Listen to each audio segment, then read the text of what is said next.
दोस्तों electric geyser complete wiring and working किस तरह होती है प्रैक्टिकली समझ लेते हैं। सबसे पहले यदि हम कंपोनेंट्स की बात करें तो ये हमारे पास एक हीटर जिसे आप इमर्शन रॉड भी कह सकते हैं और हीटर का वाट आप देख सकते हैं 3 किलोवाट का यह हीटर है। नॉर्मल गीज़र में 2 किलोवाट का हीटर भी लगाया जाता है बट ये 3 किलोवाट का हीटर है। नेक्स्ट यदि हम बात करें तो हमारे पास यह थर्मोस्टेट है, ठीक है, फर्स्ट थर्मोस्टेट। इस थर्मोस्टेट में आप टेम्परेचर सेट कर सकते हैं, कितने टेम्परेचर पर आपके गीज़र ने ऑफ होना चाहिए। नॉर्मली आप देख सकते हैं 0 से लेकर के 75 डिग्री सेल्सियस टेम्परेचर इसमें दिया गया है। सेट वैल्यू आप देख सकते हैं 55 पर थी जिसे हम 65 डिग्री कर देते हैं। जैसे ही 65 डिग्री टेम्परेचर आएगा हीटर हमारे थर्मोस्टेट के जरिए ऑफ हो जाएगा। जैसे 65 से नीचे टेम्परेचर होगा हीटर हमारा ऑटोमेटिकली स्टार्ट हो जाएगा। यह सेकंड थर्मोस्टेट है जिसमें आपको एक रीसेट बटन भी मिल जाता है जिसे आपको मैनुअली रीसेट करना होगा। यह थर्मोस्टेट कभी भी ट्रिप नहीं होगा नॉर्मल कंडीशन में। जब भी आपका फर्स्ट थर्मोस्टेट या तो कोई खराब होगा या कोई फॉल्ट होगा आपके गीज़र में तब ही ये ट्रिप होगा, और यदि यह ट्रिप हुआ तो फिर आपको गीज़र को खोलकर इसे मैनुअली रीसेट करना होगा। नॉर्मली ये कभी ट्रिप नहीं होगा, फॉल्ट की कंडीशन में ही ट्रिप होगा। ये 90 डिग्री सेल्सियस पर ट्रिप होगा नॉर्मल कंडीशन में। यह पावर ऑन इंडिकेटर, यदि आपके पास गीज़र में इनपुट पावर सप्लाई आ रही है तो यह इंडिकेटर ब्लिंक करेगा, ठीक है। जब भी आपका फर्स्ट थर्मोस्टेट जो रीसेट वाला थर्मोस्टेट है ट्रिप होगा तभी यह स्टॉप होगा, और यदि यह स्टॉप हुआ दैट मीन्स आपके गीज़र में कोई फॉल्ट है, ठीक है। जब तक आप इसे रीसेट नहीं करेंगे तब तक यह ऑन नहीं होगा। तो फर्स्ट हमारे पास जो इंडिकेटर पावर ऑन इंडिकेटर, यह हमारे पास हीटर ऑन इंडिकेटर है। यदि हीटर चल रहा है या गीज़र हमारा रनिंग कंडीशन में है तब यह इंडिकेटर ऑन होगा, ठीक है। कनेक्शन को केयरफुली वॉच कीजिए। सबसे पहले देखिए जो फर्स्ट थर्मोस्टेट है इसमें आपको लाइन पावर सप्लाई कनेक्ट कर देना है, ठीक है। कनेक्शन को अच्छे से टाइट कीजिएगा, ठीक है। नॉर्मल कंडीशन में सप्लाई इससे पास होती रहेगी।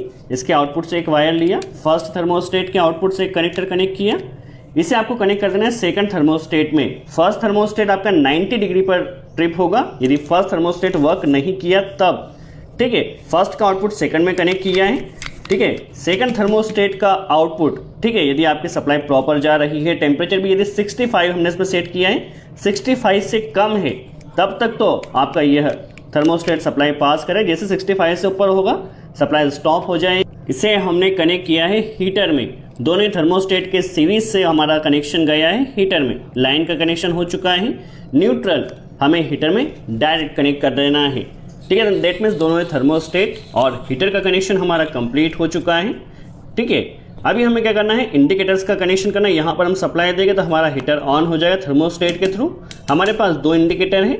फर्स्ट इंडिकेटर देखिए, हमारे पास इंडिकेटर में 2 वायर्स होते हैं, लाइन और न्यूट्रल हमें कनेक्ट करना होता है। तो हम क्या करते हैं, दोनों ही इंडिकेटर का एक एक वायर लिया, न्यूट्रल दैट मीन्स जिसमें हमें न्यूट्रल कनेक्ट करना है। तो न्यूट्रल के लिए हमने क्या किया, दोनों ही वायर को लूप किया और इससे जो हमारे पास हीटर में न्यूट्रल आया है डायरेक्ट कनेक्ट कर देना है। दैट मीन्स न्यूट्रल अभी दोनों ही इंडिकेटर और हीटर में डायरेक्ट कनेक्ट किया है। कनेक्शन को केयरफुली वॉच कीजिए, ठीक है। देखिए दोनों ही इंडिकेटर में न्यूट्रल का कनेक्शन हो चुका है। अभी हमारे पास 2 इंडिकेटर, ये हमारे पास हीटर ऑन इंडिकेटर है। जब भी आपका हीटर ऑन होगा उस कंडीशन में यह इंडिकेटर ऑन होगा। तो इस इंडिकेटर का कनेक्शन हमें क्या करना है, जो सेकंड थर्मोस्टेट है सेकंड थर्मोस्टेट के आउटपुट से कर देना है। क्या होगा, यदि टेम्परेचर हमारा 65 से ऊपर होगा उस कंडीशन में हमारा हीटर ऑन ऑफ हो जाएगा, और हीटर ऑफ हुआ तो इंडिकेटर भी ऑफ हो जाना चाहिए, ठीक है। तो इससे हमने क्या किया, सेकंड थर्मोस्टेट के आउटपुट से कनेक्ट किया है, ठीक है। अब ये हमारे पास पावर ऑन इंडिकेटर है, ठीक है। नॉर्मल कंडीशन में पावर ऑन इंडिकेटर हमेशा हमारा ऑन रहेगा। जब भी कोई फॉल्ट होगा या फर्स्ट थर्मोस्टेट खराब होगा तब यह ऑफ होगा। तो इसका कनेक्शन हमें फर्स्ट थर्मोस्टेट के आउटपुट से कर देना है। जब भी हमारा कोई फॉल्ट होगा गीज़र में या सेकंड थर्मोस्टेट हमारा खराब होगा तभी यह ऑफ होगा। नॉर्मल कंडीशन में हमेशा ऑन रहेगा, ठीक है। कनेक्शन हमारा हो चुका है। आई होप आपको कॉन्सेप्ट क्लियर हुआ है दोनों ही इंडिकेटर वर्किंग का। अभी हम क्या करते हैं, देखिए पावर ऑन करने के लिए यहाँ पर हमने टप या मग लिया है जिसमें हमने हीटर को डाल दिया है। चलिए प्रैक्टिकली वर्किंग समझ लेते हैं। अभी हमने पावर को ऑन किया, आप देख सकते हैं हीटर भी ऑन हो चुका है, पावर ऑन इंडिकेटर और हीटर ऑन इंडिकेटर भी ऑन हो चुका है। आप देख सकते हैं पानी हमारा गर्म हो रहा है, ठीक है। अभी क्या है, हमारे पास जो फर्स्ट थर्मोस्टेट है जो कि 65 डिग्री सेल्सियस पर ट्रिप होगा, ठीक है। देखिए हीटर ऑन है, पानी गर्म हो रहा है, दोनों ही इंडिकेटर भी ऑन है।